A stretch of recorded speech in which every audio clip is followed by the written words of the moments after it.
the government, when it set out its so-called roadmap, talked about data, not dates.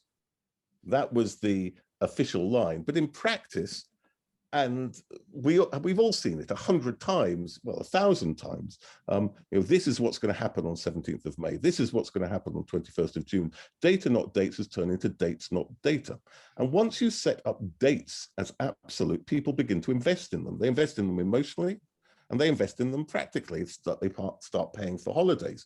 What's more, the government has invested so much political capital that whatever the data, it then becomes almost impossible for them to back out. And as a result of that, they find themselves in an even worse bind, and they deal with that in two ways. The first is by contradictory messaging. So on the one hand, they say, you can travel internationally, and then they say, but don't travel internationally. And then they say, you can hug, but don't hug. And then they say there are no restrictions into hotspots, but please don't travel in and out of hotspots. So that leads to contradictory messaging, which makes things even worse. And in recent weeks, I think there's begun to be a tendency which is even more worrying.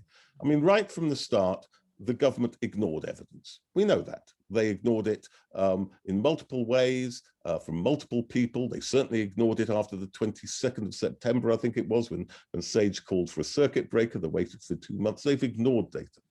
Now they're beginning, I think, almost to manage and suppress data.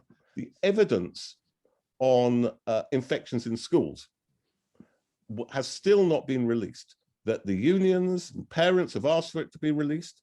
They've asked why it's not been released. It seems that Number 10 has been involved in the decision to have it be released. We know enough to know that infections are increasing in schools.